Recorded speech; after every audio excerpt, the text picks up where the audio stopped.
let's get into it, man. Biggest surprises, biggest shocks in the top 25 in men's basketball, man. Hey, they still throwing the tournament.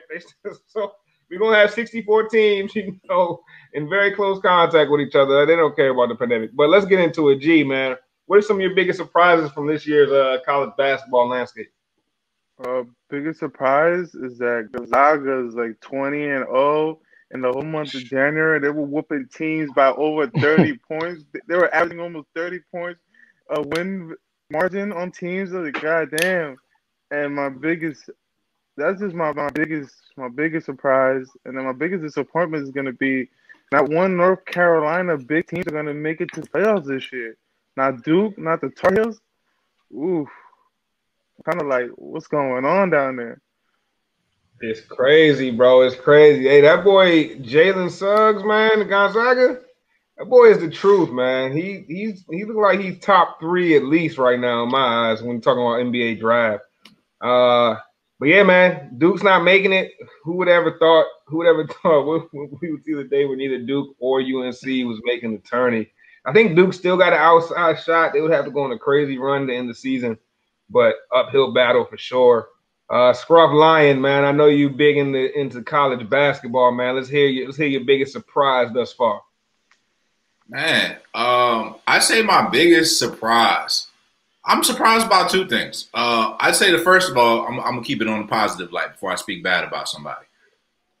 So I'm most surprised by he said, Jan, everybody named. That's pretty much true, actually. But nah. My biggest surprise, they just actually, I think they bumped them out the top 25. But Rutgers, man, Rutgers top 25 team. They're a certified tournament team this year.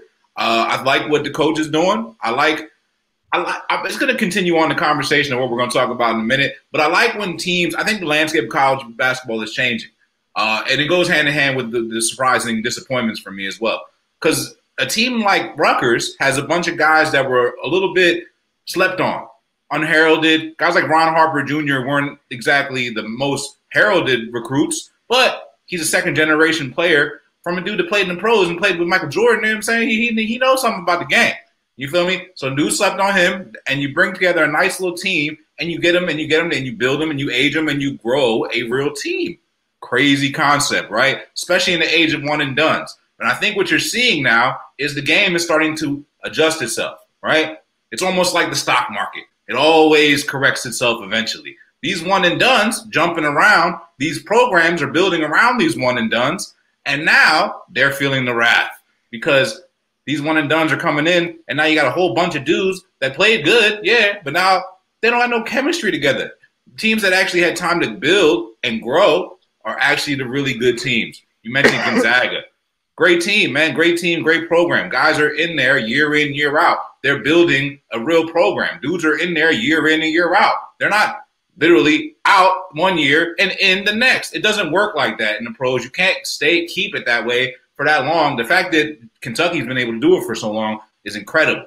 But eventually, the water, the talent is a little bit watered down as well this year because now players have more options. We've got 3 players that are projected in my top 10 in the NBA draft. They didn't even go to college. They went to the G League.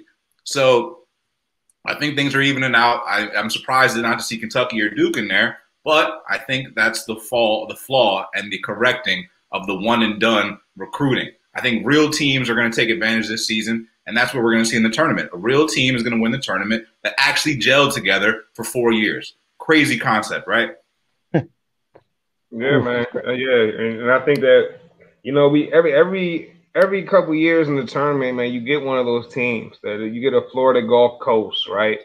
Or a random, like, I don't know, you got or Davidson, or you just get a random team from name this valley state, you know what I mean? Where it's like all of a sudden they're making a crazy run in the tournament. And it's because of what you just spoke on, Scrubs, because of the cohesiveness. You got guys that play together usually for 3 or 4 years. They know each other, and they all mesh on the court, and they end up taking down some of the big powerhouses. Loyola and Chicago, exactly, man. We get this every single year, so definitely expecting that this year. Maybe this will be the year where one of those teams not only makes a run, but actually wins the title. I would love to see the Cinderella story win the title. Rome, man, moving it to you, man. Biggest surprises or disappointments this year in college hoops? Well, first, man, I gotta give it up to Scruff, man. You got me hyped for the tournament, man. I can't wait now the way you just broke that down. But let me get to my biggest surprise, my biggest disappointment, because it's kind of one and the same, and it's Duke, man. My biggest surprise is that they're not in the top 25, and that's also my biggest disappointment. I mean, we're gonna get into it here a little bit more on Jalen Johnson opting out and all that, but it's kind of mind-boggling, man. And it's the world that we're living in, the COVID world, the pandemic world, where it's like Duke's not gonna be in the tournament. Like, I does that even sound right? Saying it out loud, like, but it's where we're at, man. So that's by far my biggest surprise and disappointment in college hoops. But the Cinderella story is always a great story. I remember the year that Mason was making some noise, George Mason. I'm from the area, so that definitely had me hyped at the time, and I'd love to see another Cinderella story, especially after what Scruff said, man. That definitely got me hyped. The team aspect of it, and the way that the draft has been going for the NBA and stuff, really letting people gel in college is definitely changing the way that the college game has been, and in my opinion, it makes it a lot more enjoyable. Nah, it's a fact, man. Is it just me or those Cinderella teams always built the same? They've always got the point guard who's way too short to be in college basketball. They've always got the big man who's a little extra big, a little short, but a little overweight. And they've always got like one random just lights out shooter, man. I swear those Cinderella teams, bro, they all built the same.